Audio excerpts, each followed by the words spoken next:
ਅਸਲਾਮ ਵਾਲੇਕਮ ਮਾਈ village ਗੁਰਕੋ ਦੇ ਵਿੱਚ ਖੁਸ਼ ਆਮਦੀਦ ਕਹਿੰਦੇ ਜੀ ਭਰਾਵਾਂ ਦੀ ਖਿਦਮਤ ਵਿੱਚ ਹਾਜ਼ਰ ਹਾਂ ਅੱਜ ਨਈ ਵੀਡੀਓ ਦੇ ਨਾਲ। ਤੇ ਅੱਜ ਦੀ ਵੀਡੀਓ ਪਿੰਡ ਟੰਡਾਲਾ ਤੇ ਡਿੰਗੇ ਤੀ ਸਰਕਾਰ ਡਿੰਗੇ ਤੀ ਕਿਤਨਾ ਤਕਰੀਬਨ 2 ਕਿਲੋमीटर है 2-2.5 किलोमीटर ती ਲਾਲੇ ਮੂਸੇਵਾਲ ਇਹ ਪਿੰਡ ਹੈ ਜੀ ਟੰਡਾਲਾ ਰੋਡ ਦੇ ਉੱਤੇ ਹੀ ਹੈ ਤੇ ਅੱਜ ਦੀ ਰੇਲਵੇ ਲਾਈਨ ਦੇ ਬਿਲਕੁਲ ਨਾਲ ਹੀ ਹੈ ਤੇ ਭਾਈ ਸਜਾਦ ਦਾ ਡੇਰਾ ਜੀ ਇਹ ਤੇ ਤੁਹਾਡੀ ਖਿਦਮਤ ਵਿੱਚ एक गां पेश कर लगे हाँ।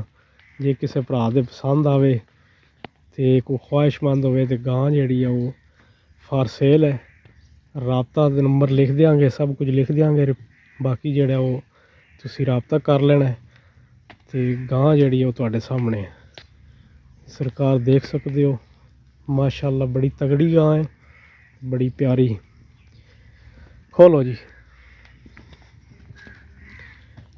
गां सरकार बिल्कुल तैयार है तो भाई सजाद नाल करने गल एक बारी गां तुहानू विखा दईए माशाअल्लाह जी।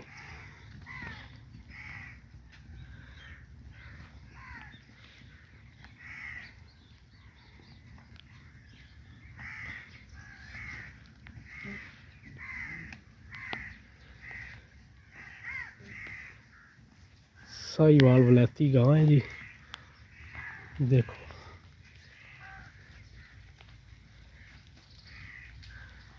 अच्छा भाई सजाद कितने को दिहाड़े लैंदी जे?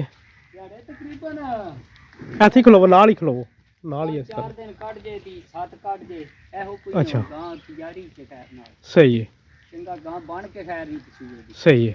ਜਾ ਤੇ ਹੁਣ ਇਹਦਾ ਕੋਈ ਮੁੱਲ ਜਿਹੜਾ ਕੋਈ ਪਿਆਰ ਮੁਹੱਬਤ ਨਾਲ ਜੇ ਕੋਈ ਭਰਾ ਆ ਜਾਏ ਤੇ ਕੀ ਕੋਈ ਡਿਮਾਂਡ ਕਰ ਰਹੇ ਹੋ ਇਹਦੀ? ਡਿਮਾਂਡ ਤੇ ਕਰ ਰਹੇ ਜੇ 4.5 ਲੱਖ 4.5 ਲੱਖ ਜੀ।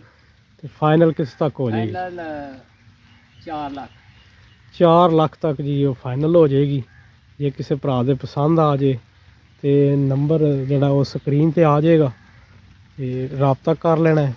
ਬਾਕੀ ਵੀ ਜਿਹੜੇ ਕੋਈ ਡਿਟੇਲ ਹੋਈ ਉਹ ਕਮੀ ਪੇਸ਼ੀ ਹੋ ਸਕਦੀ ਜਾ ਤੇ ਦਿਨ ਜਿਹੜੇ ਨੇ ਉਹ ਕਹਿੰਦੇ ਨੇ ਕਿ ਸਾਨੂੰ ਪੱਕੇ ਯਾਦ ਕੋ ਨਹੀਂ, 4 ਲੈ 5 ਲੈ ਜਾਂ ਹਫਤਾ ਵੀ ਲੈ ਸਕਦੀ ਹੈ। ਤੁਹਾਨੂੰ ਪਤਾ ਡੰਗਰ ਜਿਹੜਾ ਉਹ 2-4 ਦਿਨ ਉੱਤੇ ਵੀ ਲੈ ਜਾਂਦਾ ਹੈ।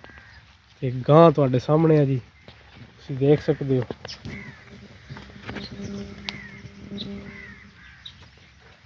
गां वैसे माशाल्लाह साऊ सील गां है, देखो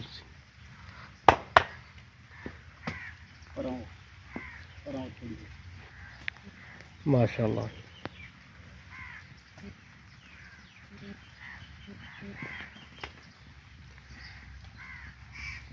वीडियो चंगी लगे तो लाइक शेयर कर दियो, चैनल को सबसक्राइब कर दियो ताकि हर आने वाली वीडियो तुहाडे तक बआसानी पहुँच सके जी। मेहरबानी जी, शुक्रिया।